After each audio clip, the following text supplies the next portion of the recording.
Hello bachcho, let's read this question. The question says the equilibrium constant K for a reaction is related to the equilibrium constant of the corresponding reaction whose equation is obtained by multiplying or dividing the equation for the original reaction by a small integer.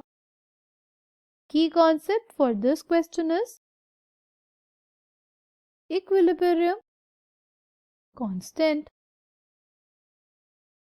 अगर हम लोग बात करते हैं equilibrium constant की तो हमारे पास क्या होता है, हमारे पास सपोज कोई रिएक्शन है A moles of A reacts with B moles of B to give us C moles of C and D moles of D, right?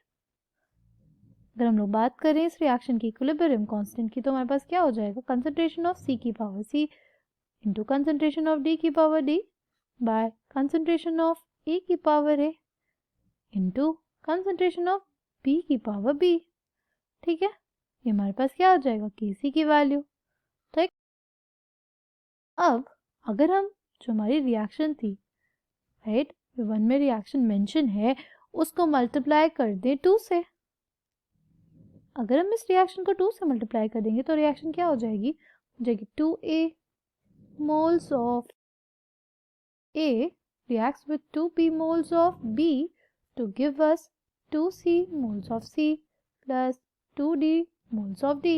ठीक, अगर हम लोग बात करें इस रिएक्शन की इक्विलिब्रियम कांस्टेंट की तो क्या हो जाएगा, कंसंट्रेशन ऑफ C की power 2C concentration of D की power 2D by concentration of A की power 2A by into concentration of B की पावर 2B, राइट. इसको हम लोग कैसे लिख सकते हैं, इसको हम लोग लिख सकते हैं ना, कंसंट्रेशन ऑफ C की power C concentration of D की power D concentration of A की पावर A और कंसंट्रेशन ऑफ B की पावर B और ओवरऑल की पावर 2.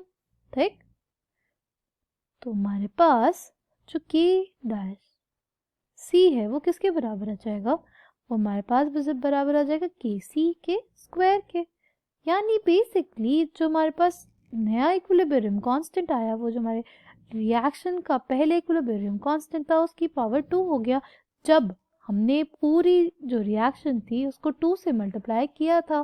ठीक है, यही हमारे स्टेटमेंट में कह रहा है कि equilibrium constant for a reaction is related to the equilibrium constant of the corresponding reaction whose equation is obtained by multiplying or dividing the equation for the original reaction by small integer.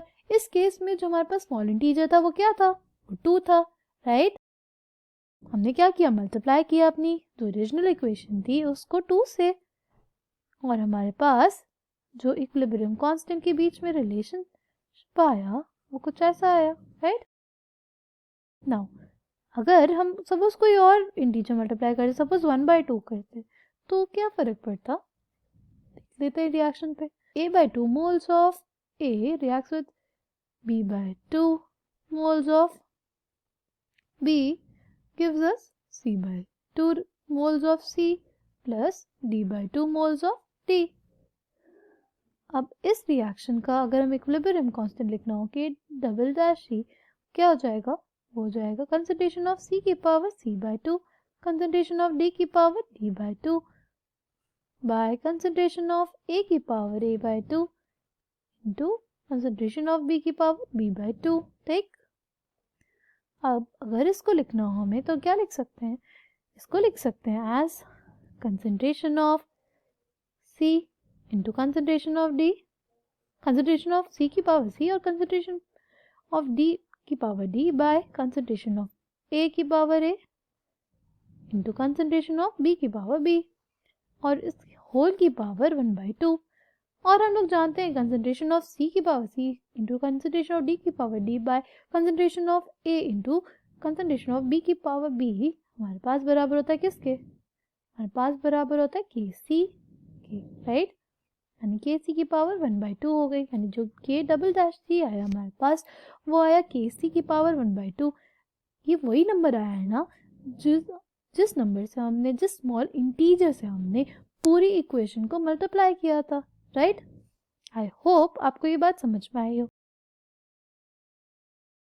तो हम लोग ये बोलेंगे कि the given statement is true. Final answer for this question is we have proved the given statement.